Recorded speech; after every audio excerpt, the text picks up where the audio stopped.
Yeah. What up, what up, what up? What's good? Welcome to Hip Hop and Theology, podcast expressing God, the OG of hip hop.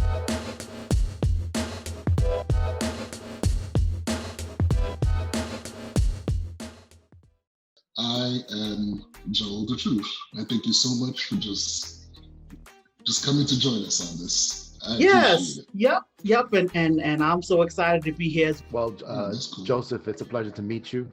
Same here. I'm really honored to be here on here with you. Soul of Hip Hop by Daniel Hodge. And it says that we all know theology is a study of God, how God interacts, intercedes, speaks, lives, thinks, wants, and is. And hip hop is repeatedly shows how God showing up in the most unusual and interesting places. So hip hop theology is in essence a study of the Godhead in the urban context, with the goal of better understanding God's rich and complex love for everyone. I think from there we can take off on this really amazing song. I think an even more amazing video if people haven't seen it, which is both loved and hated. I can't remember. I think it was Wednesday morning, I was bringing my wife to a shoot. She was doing a video shoot somewhere. And it was 6 o'clock in the morning or something. And turned on the radio, Steve Harvey Morning Show. And the first thing they started discussing was how incredibly, how do they use heart? It's almost like how incredibly satanic and sacrilegious the song is. One more quote. This is from an article at Time Magazine. And I think this pretty much covers how I see it, and we'll all discuss. His name is Ryan Betancourt, and he talks about how scholars have come away impressed by the video's attention to detail and conceptual sharpness. He talks about how deeply researched that the video is and built on powerful historical narrative that centers queerness in historical and religious spaces where it is too often erased. First thing that captured me when I first saw the video is when Lil Nas X, he says, "In life we hide the part of ourselves we don't want the world to see. We lock them away, we tell them no, we banish them. But here we don't. Welcome to Montana." And as a budding theologian, as a person who considers themselves Christian, but is open to all religious contexts, I think just as a person in general, as a member of the human race, we're all hiding so much. And I'm so happy that this came out to really tell us we're allowed to be open.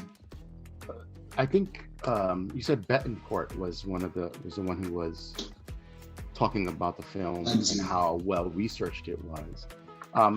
Definitely powerful. For me, what caught my attention was actually the title, which is actually based off of a film. I don't know if it was 2017, 2018 by Call Me By Your Name. But it deals with the same subject matter, this notion of hiddenness. And so throughout the film itself, they bring in thoughts of Heidegger and from a particular novelist that talks about how we hide ourselves. There's always a sense of hiddenness. There's always something we hide. I would almost say that every time we present ourselves to someone, there's something that gets hidden so that we show ourselves something. So, however, I think what Lil Nas X was really trying to say is that part which is so important to me, right? Which is so important, which makes me who I am. That is something that I have to hide, and that is something that he wants to open up about. And that is his sexuality. Which is a critical, important part of not only for him but for all people, right? Our sexuality, our gender, our becomingness of that. It's a part of who we are. And so this question of hiddenness, the internal space, that secret that he brings in, he goes, I have to go into my inner self to reveal to you who I am. And it's going to be in those hidden and dark places that I'm only able to show you that. So a caveat, right? Mm-hmm. I am a Howard University alum, and I am a Baptist. So I say all that to say that before I can even give an initial comment, I feel the need to somewhat introduce myself and establish protocol, right? Because that's where I come from, and those are kind of like the institutions of belonging that have formed me, right? So Joseph Reed's pronouns are they, them. Once again, it is an incredible honor to be here. And even as I continue to say that it is an honor to be here, I need to speak the name of my sister, Minister Candace Simpson, who you all originally reached out to, but because she is such an awesome and such an humble individual, she said, thank you all for the opportunity, but I think I know somebody who can flesh this out a little bit more. And that somebody was me. And I'm just like incredibly humbled by that, right? And then, by day, I work for a state education agency here in DC. And then by night, I am a junior digital media major at the University of District of Columbia. So great, I've got my introduction out of the way. Now we can dive in, and now we can actually have this conversation, right? So Lil Nas X released this video, released this social media moment on Friday, March the 26th, 2021. Friday, March 26, 2021 was important for me, first and foremost, because it was Diana Ross's 77th birthday. And I consider her to be one of my Orishas, right? And of course, as I'm waking up, of course, I'm thinking about her, but as I'm getting on my socials, people are talking about this video that Lil Nas X has released. And I'm like, well, Lil Nas X is always doing something. Because not only is he an artistic genius, he's like a social media genius, and he just really knows how to capture the imagination of kind of like this social media universe that we're in. And then I kind of started to see screenshots of the video, and I kind of looked at it in kind of like this very preliminary sense. And I was kind of like, okay. And then kind of like within the context of hip hop, I started to think about Biggie's verse from Suicidal Thoughts, where he says, when I die, fuck it, I want to go to hell because I'm a piece of shit. It ain't hard to fucking tell. It don't make sense going to heaven with the goody goodies dressed in white. I like black Timbs and black hoodies. God will probably have you on some real strict shit. No sleeping all day, no getting my dick licked. Hang with the goody goodies lounging in paradise. Fuck that shit. I want to tote guns and shoot dice. So I kind of connected it to what Lil Nas X was trying to do, in like these two incidences, you have like these bodies, right? And these communities of people, right? Who have been discarded by the church, right? That institution, as not living right, as damned, as doomed to like this eternal hell, where you have Biggie that kind of represents like that street hustler, and you have Lil Nas X that really represents this kind of like radicalized queer body. And in both of those instances, both Lil Nas X and Biggie have kind of chosen to say, okay, I'm going to hell. Guess what? I'm good with that. I'm okay with that. Because I'm not trying to hang in eternity with y'all anyway, because y'all some squares. And I'm not, and that's not really me, and that's not my vibe. And I also bring this up to kind of like establish this precedent of like the imagery that Lil Nas X uses as a hip hop artist doesn't necessarily come out of nowhere. He did not just come out of left field with kind of like this whole imagery of like embracing hell, or really kind of like engaging and interacting with the idea of a devil or with Satan.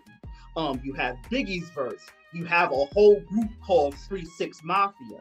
And then even if you're thinking about, you know, Brother DMX, who we are definitely sending healing energies and vibes to, and how he has a whole album talking about it's dark and hell is hot, and how he as kind of like this person of faith, right, has really kind of like engaged and struggled with kind of like the darkness and satanic within him. So I kind of bring that piece up to say that Lil Nas X is definitely operating in a lineage within hip hop. He's fleshing it out, he's taking it in a different direction, but like he's definitely operating within like a lineage and within a precedent, kind of like within the hip hop genre. And then I just find it interesting that you would bring up Brother Steve Harvey, right? Bless his heart, he's wonderful and he means well. But it's kind of like he gets up and talks about how the video is satanic, right? When he just got on the verses and was kind of like homophobic and offensive to like a lot of the queer folks that were trying to just enjoy Earth, Wind, and Fire and the Ozzy Brothers on Easter Sunday night, right? And then even for these people that want to say what Lil Nas X did was satanic or worshiping the devil, I'm like, did you watch the video? Did you watch it? Did you actually watch it till the end? Or did you just meet the point of the shock value, right? And then you just decided that you were going to turn off and you weren't going to investigate it any further. Because if you watch the video, it actually isn't satanic worship, but he actually killed Satan, right? In a way that really connected to my experience, once again, as someone who is Baptist, as someone who is Pentecostal, and particularly how, you know, Friday, March the 26th was not only Diana Ross's 77th birthday, but it was also the week before Good Friday. And within the traditions and the institutions of Christian belonging that I come from, we kind of, it's not necessarily biblically accurate, but it feels good and it shouts us to where we say, you know, Jesus goes down to hell and preaches a revival, and then he gets up 3 days later, right? So I really actually posted to Facebook where I said, you know, a week before Good Friday, where many Black queer Christians will remember the passion and sacrifice of Jesus Christ, Lil Nas X went down to hell and twerked a revival, then stole the keys from death, hell, and the grave. This is actually Black queer liberation theology. Because yes, he goes down and he twerks a revival, and he twerks as a way of speaking a language that demons will understand. And he seduces his demons, and he faces his demons, and he engages his demons. And right when his demons have kind of let their guard down, he snatches the horns away. And he kind of like proclaims victory as far as kind of like this whole new identity for himself. As you were saying, Joseph, you know, Nas X really does a phenomenal job with the imagery he uses in his video, also in his lyrics and how he brings things together. I think he is a master in his craft. He's a true artist. And I'm grateful, Joseph, that you brought in the lineage that talk about their context and the images that they hear as being hell, right? And what they do as evil and as hell, and that's it.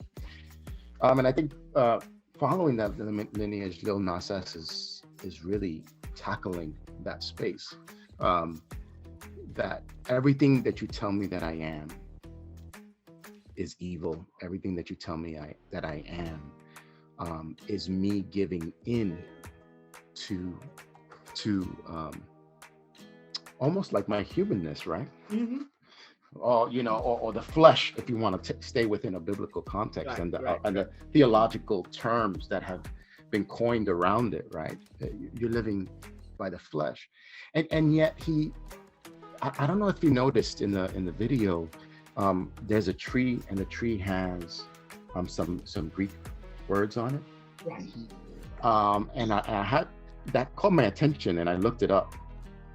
It's actually a quote from Plato. Since their natural form had been cut in two, each one longed for its own half, its own other half. And I think that there's that illusion that everybody's trying to lead to, that this is a song about love. So I'm glad you're also talking about, Christ's love and going into hell and going back up, and he's following sort of this narrative as well. But that which is denied by the church is that which is who I am. And if we say that God created all things and all things to be good, then who I am is good, but that is what you're rejecting. And so then the challenge is, then that which you call hell has to be good as well. That which you call hell and think is wrong, you're doing it to create some hierarchy, right? To make your what you desire better than what I desire and what I long for, even though you place me in this context, right? And so you get these pieces of that in Nas X's in a video and in his lyrics. And I don't know if you saw, he did a supplemental video in which he breaks down. Yeah, the Genius video. Where he breaks down his lyrics. Which is, I'm floored by this. He's just a lyrical genius, in which how he pieces the film, Hollywood life, his passions and his desires, how he's fully aware. Joseph, you when you were speaking, he was fully aware of what he was doing, as he kills Satan at the end, and puts on the crown for himself, because in part, even in that, he's saying, I'm fully aware of what I'm doing, and I'm fully aware of what I know what the culture is like, but I know where my limits lie. I know where I can go and can't go.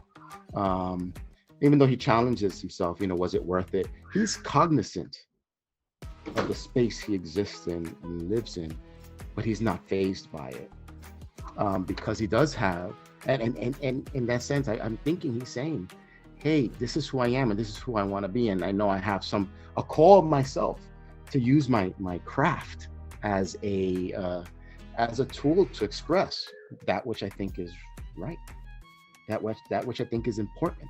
And then kind of like the whole notion of where, even with what you were saying, Dr. Ray, is about him intentionally wanting to normalize queer sexuality, to where he's kind of like, okay, if Lil Baby can talk about throat babies, and if in his video he can be riding on kind of like female ejaculate, on like a wave of female ejaculate, or if Cardi B and Megan Thee Stallion can talk about WAP, then I should be able to talk about, shooting a child in my dude's mouth while I'm riding.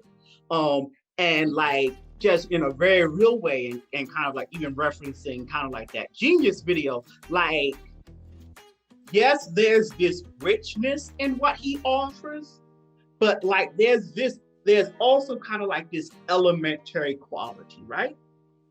And there's kind of like this very simple premise to where, this is him being sprung over a boy. This is him being kind of like sprung over kind of like this artist who he doesn't name, kind of like inviting him to his space while he was in an Airbnb during COVID, trying to get work together for his next album, and kind of like really finding out that he really has like feelings for this individual.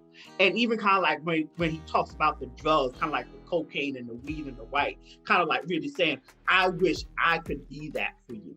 Kind of like what Beyonce says in Partition, of kind of like, I want to be the girl that you like, and even Dr. Reyes, what you said, kind of like around how if we truly believe that God is this all-encompassing being of love, even that which we have placed in hell is ultimately good, kind of made me think of Psalm 139, where it says, even when I make my bed in Sheol, you'll be there. So like, even in that place where we send souls to be eternally damned, it's still not so powerful to where the divine cannot have access to it. For me, as someone who is, at the stage of my 30s where I'm rounding up to 40, I'm 35, and I came out in 2001 when I was 15 going on 16. So a very different time for LGBTQ folk, Black LGBTQ folk, and Black LGBTQ Christians, and how for me to live and see this moment, right? Because even though I'm still a young person with all those institutional, structural, ideological forces that came against me, I didn't necessarily have to live to see this moment. So for me to live to see this moment of, just a Lil Nas X, a Lena Waithe, a Janelle Monáe, kind of just all like these Black queer juggernauts just kind of like kicking down the doors. They're, to paraphrase Maya Angelou, they are literally the dream and the hope of the slave, right? And then I also thought about, because this Lil Nas X moment also happened during this moment with Donnie McClurkin, right? To where Donnie McClurkin has kind of like really been known as kind of like this ex-gay gospel singer who really purports that God has delivered him from his homosexuality. And there was this video clip that has recently started to make its way around the socials where he says, well, I've just accepted that I'm going to be alone for the rest of my life because I don't know how to love a woman. So saying it without saying it, right? And kind of like just a lot of like the Black queer folks in my social networks are just kind of like, bro, this ain't deliverance. Because deliverance is supposed to deliver you into life and life more abundantly. And for you as a man who's in your 60s, who in this day and age, 60 doesn't mean what it meant, when I was born 30 years ago.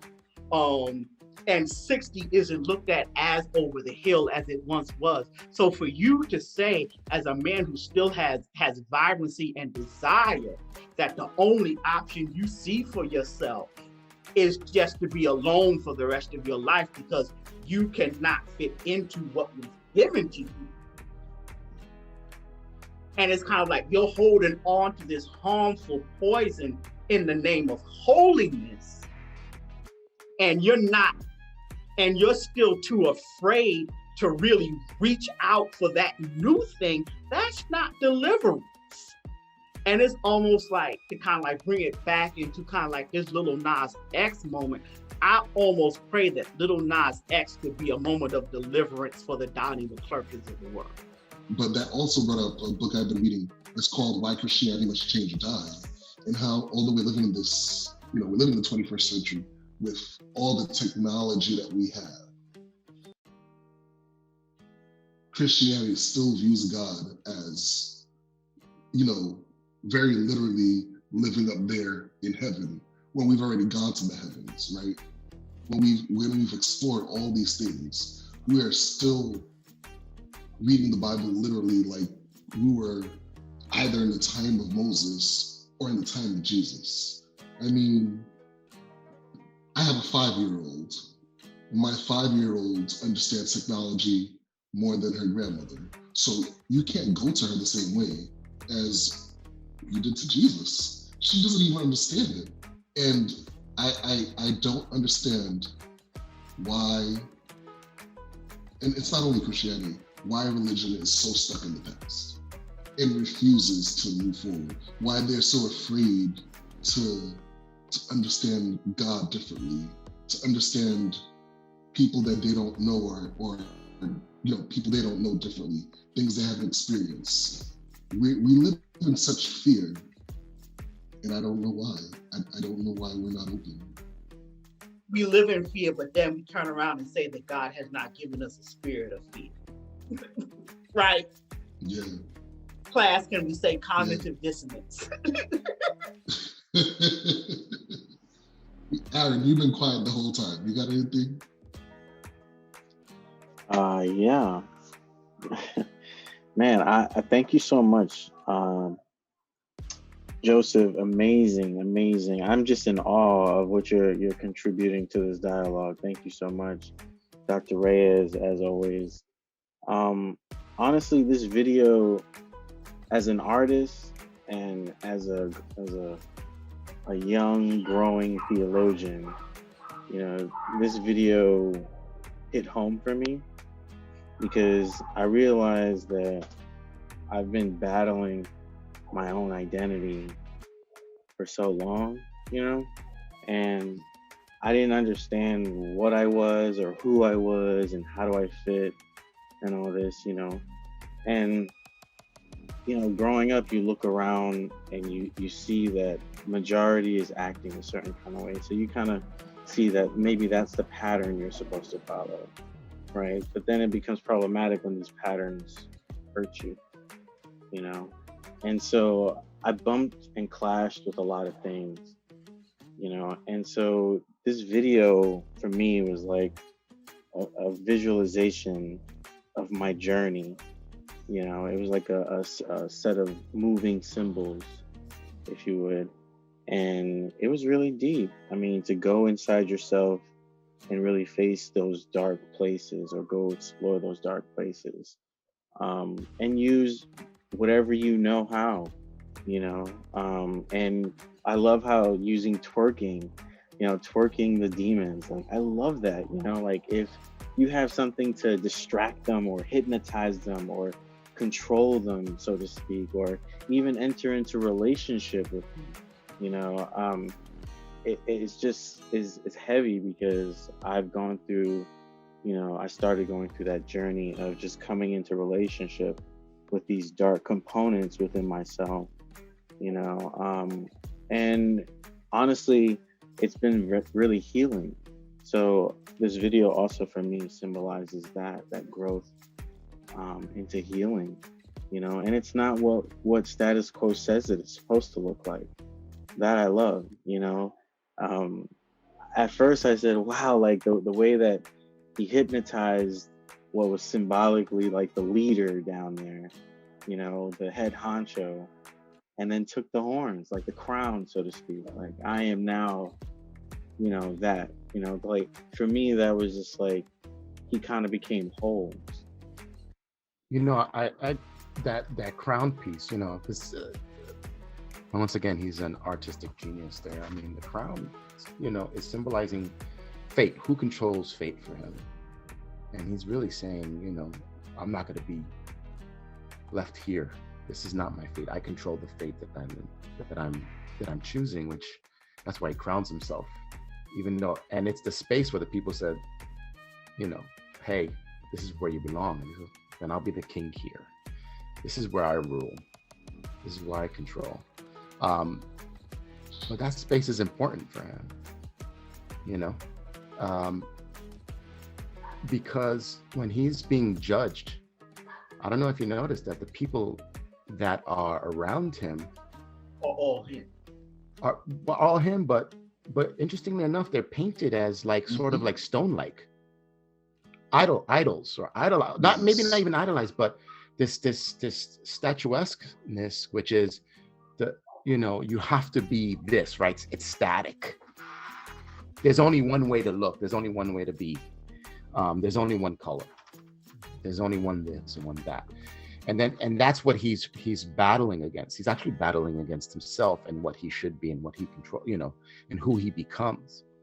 And the going to the heaven is actually riding the pole down, that juxtaposition. It's both one and the same for him. It's not that he's been rejected from the heavens, but that to go into the heavens for him is that ride down. There is no either or. They're both the same. And so he's really saying, hey, this that what you think is not really it. And he even challenged that. He challenges the look. He challenges what everything should be. So yeah. I mean, it's that deep imagery. it's a powerful piece. I do think that he's challenging though this one image of thought, this one idea that things are supposed to be absolutely, literally the way Scripture is, and Scripture is just full of metaphor and story. That's what it is.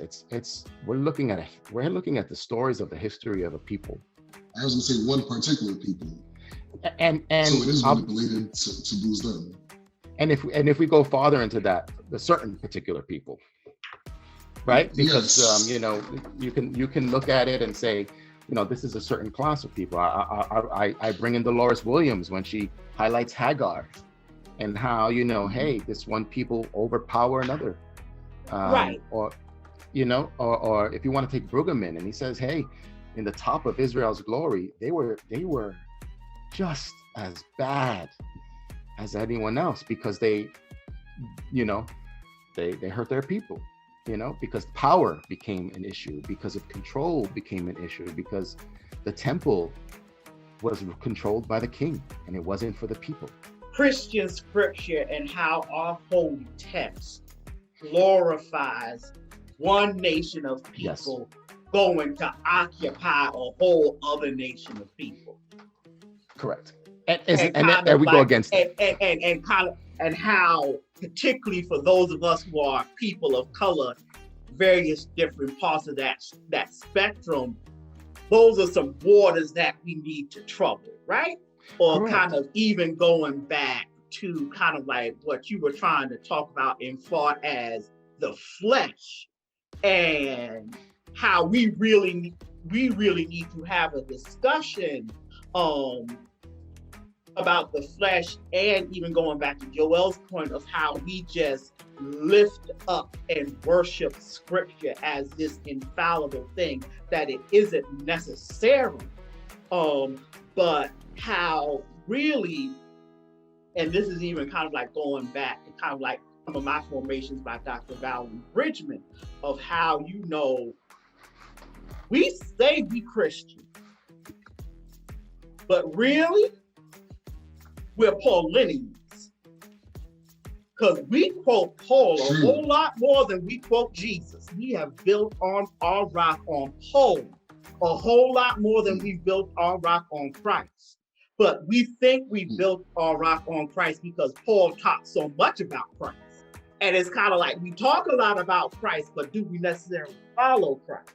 But even to kind of like just go back to what Paul would always say about the flesh, and how we have to kill our flesh, and how we have to subdue our flesh, and how we have to control our flesh, as we as a country are watching a trial around the state killing Black flesh.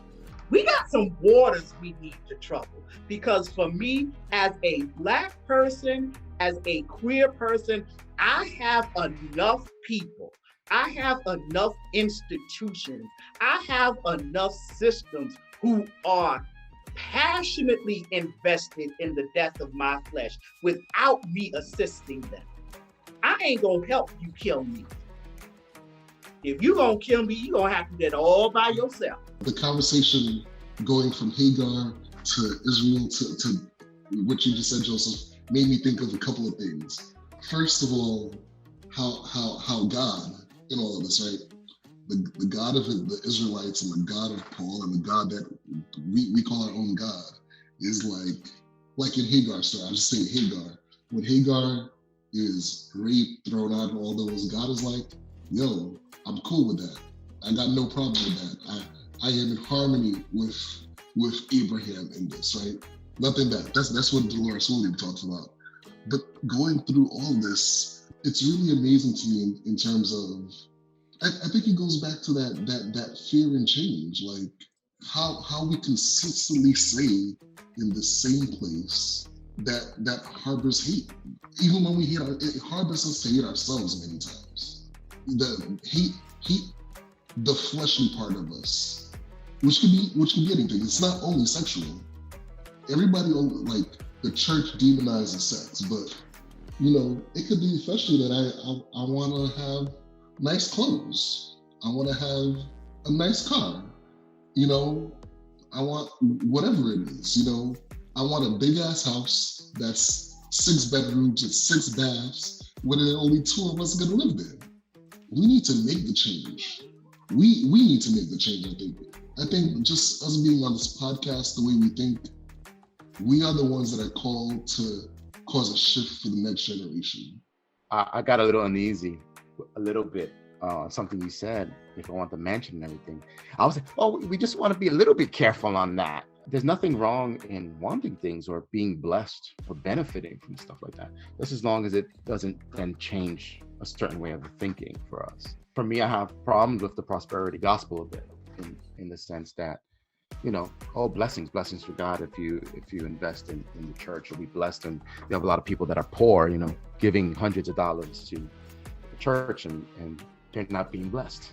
And for me, that is a taking advantage of the people of God. A lot of times we are taking advantage because we hide behind another person's doctrine. We hide behind, I think, Joseph, as you said, that Pauline, we serve Pauline scriptures, not what Christ offers, right? Christ was partying with people. He was with the big wigs too, right? He partied with senators and all these greats, tax collectors, but he wasn't fazed by it. He knew what he was there for. He knew his role. He turned water into wine. He was the life of the party. But he offered a lot of challenges in that space. He offered a lot of challenges to other religious traditions, who felt that religion was made to be better than other people. And that's not what religion was about. That wasn't what relationship with the divine being was about in Christ's context.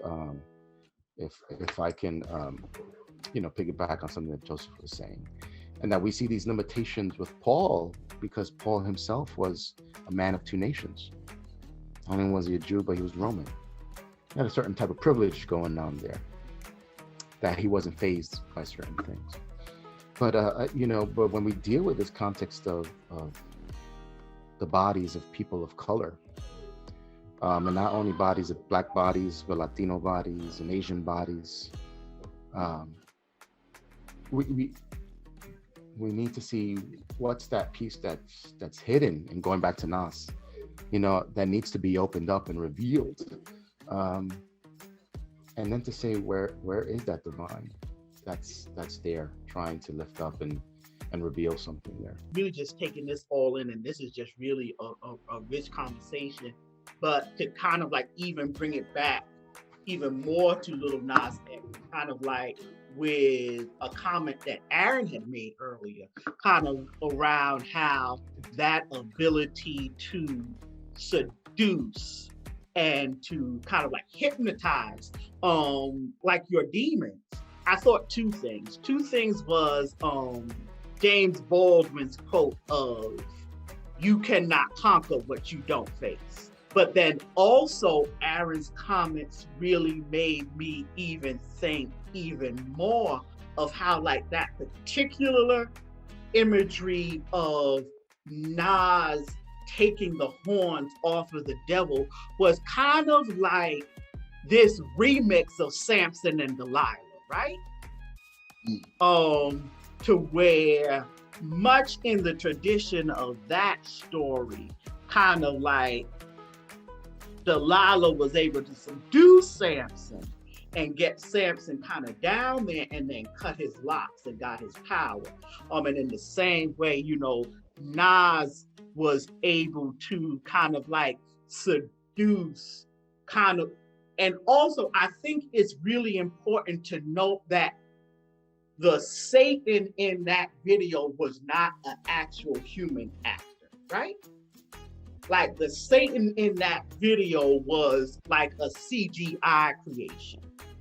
And the entry point that makes for me with the Satan in that video being kind of like this CGI creation and not another flesh and blood human person like you and I, kind of even harkens back to how the judges that sentenced Lil Nas X to hell were really just different manifestations of Lil Nas X. So you kind of have this CGI Satan that is kind of like this audio visual manifestation of kind of like that conflict and that struggle and like those voices within Lil Nas X that would seek that sought to suffocate Lil Nas X. And once again, this is kind of like leaning on my churchy language, sought to sift Nas X like wheat, right?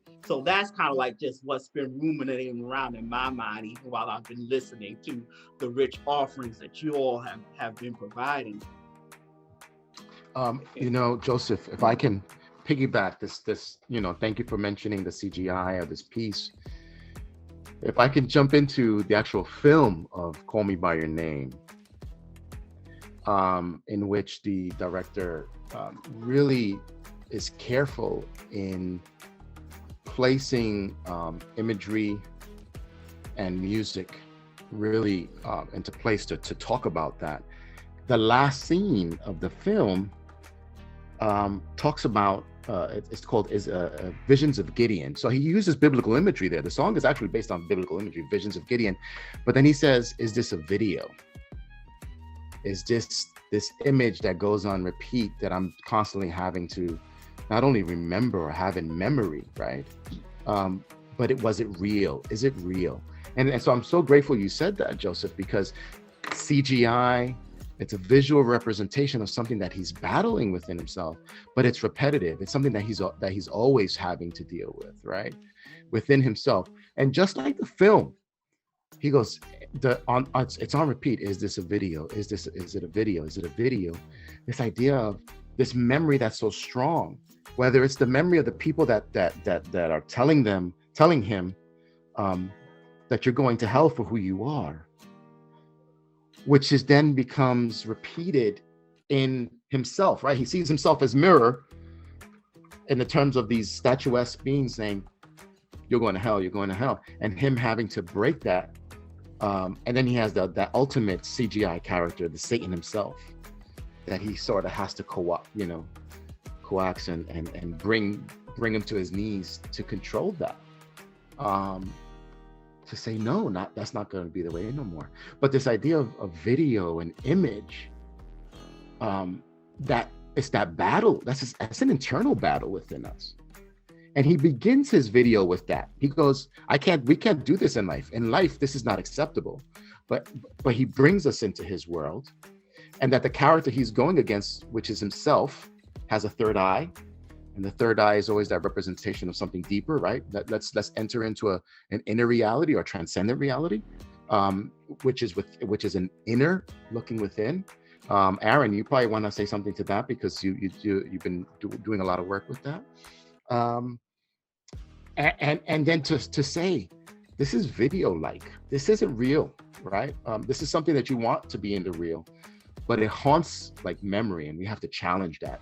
We need to challenge that space there, that this can be real, but right now, because we keep it hidden, because we only hold it in the dark and in the secret, you know, like he brings in the Hollywood piece, and in his words, let me see, you're cute enough to fuck with me tonight, looking at the table, all I see is weed and white. Baby, you living the life, but nigga, you ain't living right.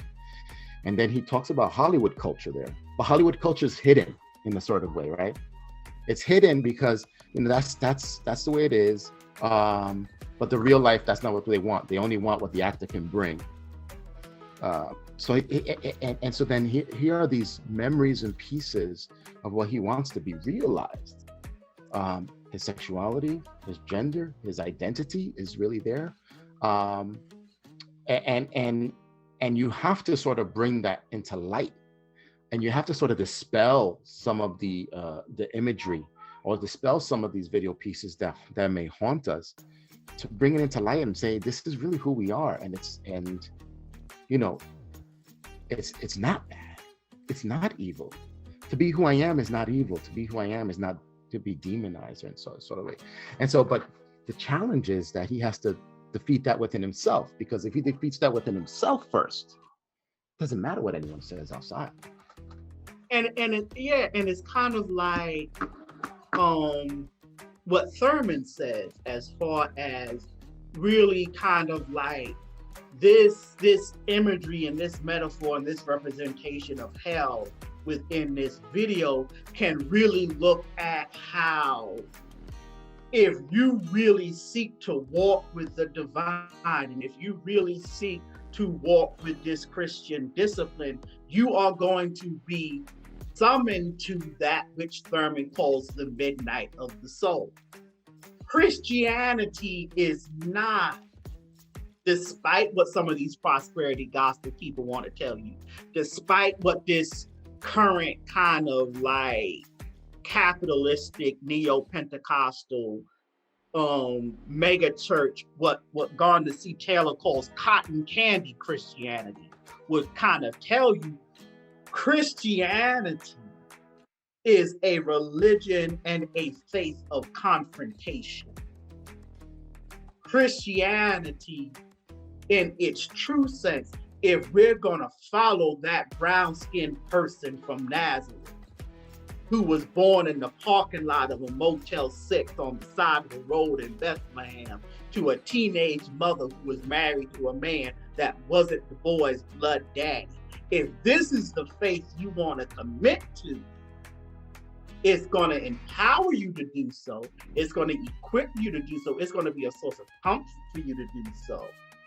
However, it is not going to be this narcotic escape that numbs you from those places of conflict and pain. And I mean, it's kind of like, okay, we're just coming out of Easter, and we're now in Easter time. And it's kind of like, well, at least Jesus only had to do it one time.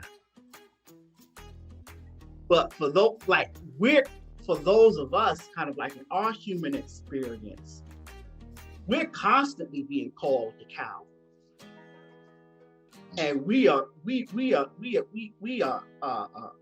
constantly being called to face and interrogate and to identify tools and to exercise those tools that will help us come over those midnights and really reach kind of like that higher original self, you know, that we may be.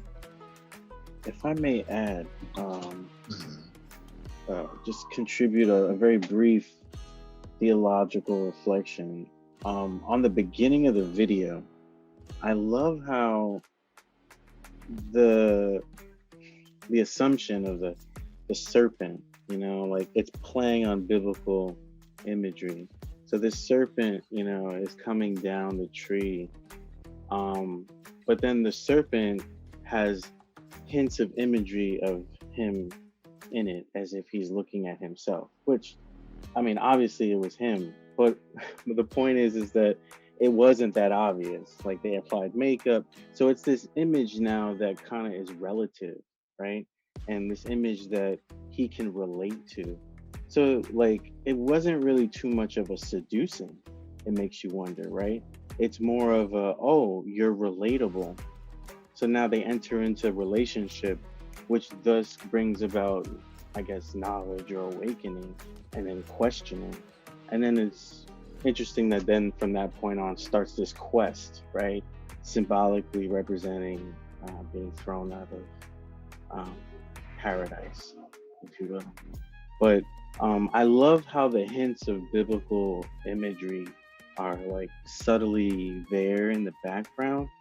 But they kind of just allow us to reimagine what we've read so much or preached about so much. Or if I was, you know, symbolically humanity, and I came into relationship with this symbolic creature that was a serpent, that, but it wasn't like a normal serpent, and it kind of grabbed my attention, right?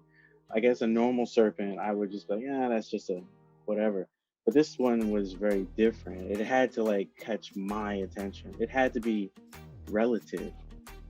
And if God is relative, then how are we to say that this encounterment was not part of God? you know. So that's kind of just where my mind was. I have a question for you all, right? Next week I have to preach a sermon on Mark 10 where little children come to Jesus and the disciples push him away, and Jesus says, I gotta get. Jesus says basically, let the kids in, and then he says, don't push these children away. Don't ever get between them and me, because these children are the very center of the life in the kingdom. Unless you accept God's kingdom in the simplicity of a child, you'll never get in. And I say that, and I'm going to ask, do you think it is that we've lost our theological imagination, our godlike imagination, or whatever it is, that we're in the place we are today? Because we started by saying how, quote unquote, imaginative this Lil Nas X video is, and how, for me, like, it's really tied bound to being made in the image of God, right? Image and likeness of God. So do you think the reason we are the way we are today is because we've lost that imagination? We're pushing away that childlike imagination that we have. Yeah, on the note of this childlike imagination, this is so interesting because I was thinking, I was reflecting on my intense reading that Dr. Reyes has prescribed, but it's been opening me up to like bigger ideas, like this idea that from conception we're taught through patriarchy lens, through a patriarchy understanding. So every term, every analogy is all through a patriarchy understanding. So like if we really wanted to imagine a world where women were equal or be considered equal, we have to reimagine all of our symbols, all of our imaginings, terms, understandings, and deconstruct them, and then build something that reflects that. So for me, I was thinking like I would have to just like go through a series of just forgetting everything, right? And start from scratch, like kind of like this childlike understanding where I'm in the infancy phase of just being open to what is or what is not, not developing this bias perspective that was, I guess, programmed into us. Like we just believe in these things like nature, but we can't explain them. Like those are just hints of just things that were subtly programmed into us, and we think it's fact. And then we actually kill people based on these beliefs, right? Like we say, for example, that if you're not, doing this or look a certain kind of way, you're sinning, you're going to hell. You're literally a terrible, symbol, the epitome, and someone could reinterpret what they're meaning as why is that sinful, and say, well, did you understand the context in which it's being said? Versus a preacher just, exclusively pulling it and then preaching that this particular thing is a sin. So like it does make me question absolutely everything, actually. So I do think it's interesting, kind of like bringing it back to Lil Nas X and kind of like this Black queer context, how, so I heard you say the verse where it says, let the children come to me.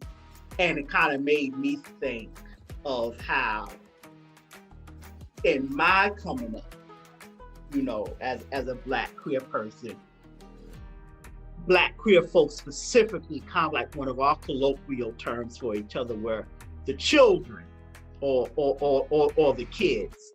And kind of like within that context, I find it interesting how, even during that time, the children and the kids were not allowed to get proximity to Jesus because they weren't allowed proximity to the institutional church.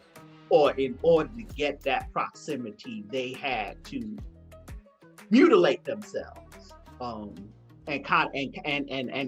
denounce their beings. But to actually attempt to answer your actual question, as far as have we gotten away from our imagination My immediate thought was, yes, we have given up imagination and innovation. We have given these things up, and we have traded them so we can be gatekeepers. And so we can have proximity to power, and we can lord these notions of holiness over other people. And just and kind of like when you talk about this whole question of imagination, I'm even hearing of how we as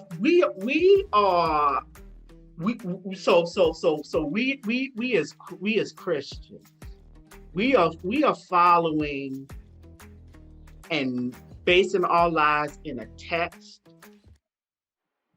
that was kind of compiled by people who thought that the text that they were compiling was not going to need to last so long that we were going to have to use it. Because when they talked about Jesus coming back, like they were talking about it in ways that they thought, when I get paid, let me go on to the beauty parlor and let me get myself together.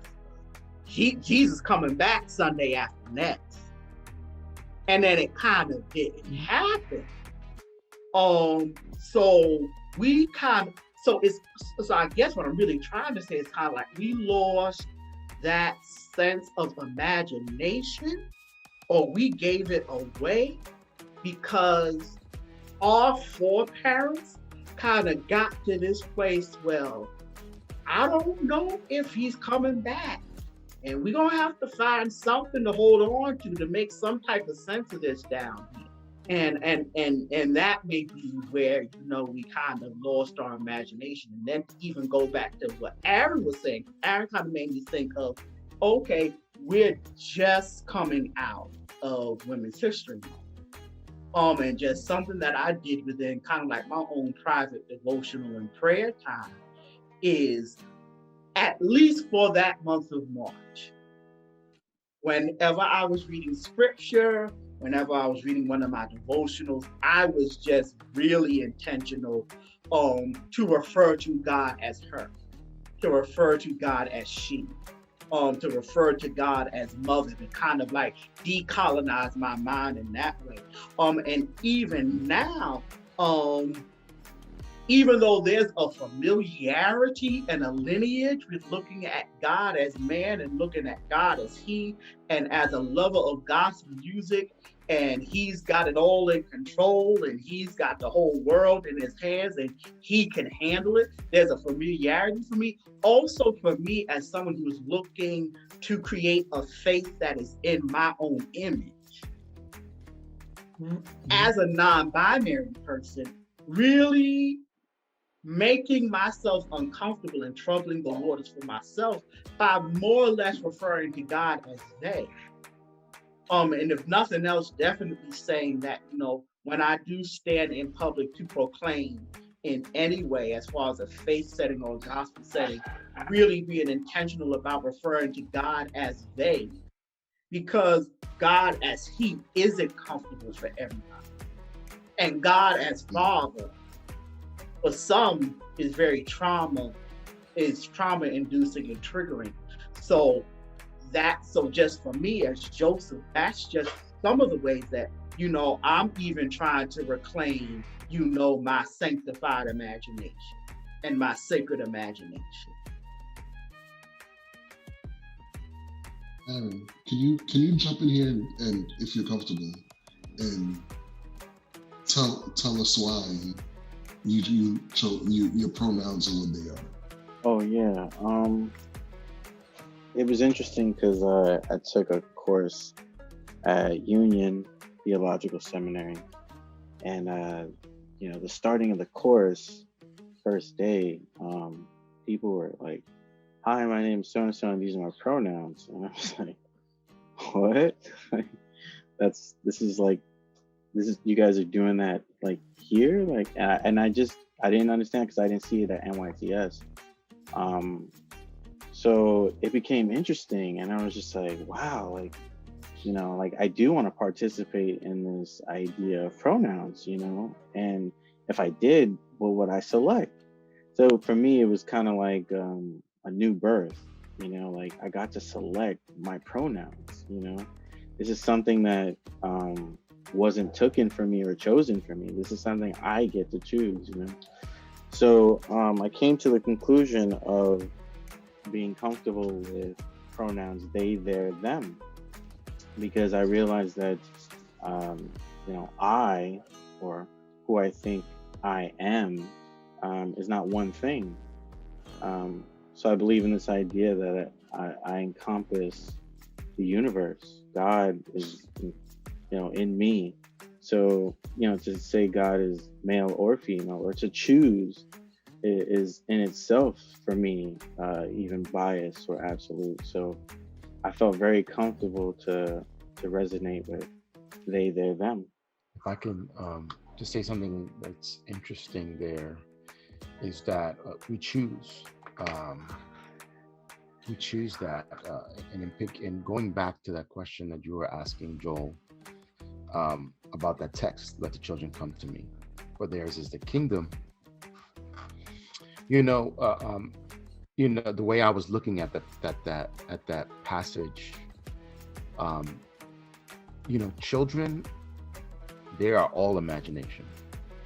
They have very few rules, and they have very few structured ideas. Their ideas are brimming. Their mind is just, you know, it's a wait and see, you know, and seeing where that goes. And a lot, and when I see Jesus saying, you know, let them come, let them hear, let them experience, because they're the ones that are going to be able to, that need to express it, but express it without rules. Express it, or to say that it begins with this experience. You need to have that experience first to allow the imagination to create and form and develop an understanding, a notion of God, to understand the notion of this Christ that we're talking about, to understand this notion of what the new church looks like, or what does it mean to be human. And so when he says, "Let the children come," it's the breakdown of these walls or these structures that people are afraid of let go because they think that is how it's supposed to be. You know, I was listening to Joseph talk and Aaron, and they're saying they chose to do this, but to choose is a creative act.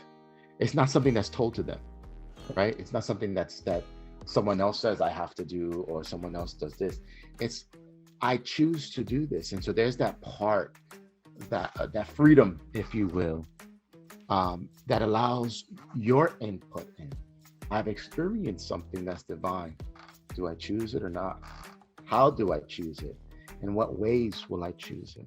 In what ways am I going to express this love of God from where I am and from my point? And so I think there's this power that both Aaron and Joseph was really saying that I think is found within this passage of children, right? To let go of these rules and regulations or these structures, you know. In Whitehead's Religion in the Making, which is one of my favorite texts, you know, he says the doctrine and dogmas are so limiting. Actually, they're dead already, because they've already been structured. There's really no much more to talk about there, and it could limit us. Maybe we want the safety of walls, but then we lose out what entering into the wilderness or journeying out or adventuring looks like. You know, it seems interesting, you know, that Nas X is internalizing, but actually he's allowing us to see it. So that means he's actually breaking the walls of his inner self and wants to reveal that, because he wants you to see that there is nothing wrong with this. Will you be willing to adventure and walk in that way, in at least displaying it in his work?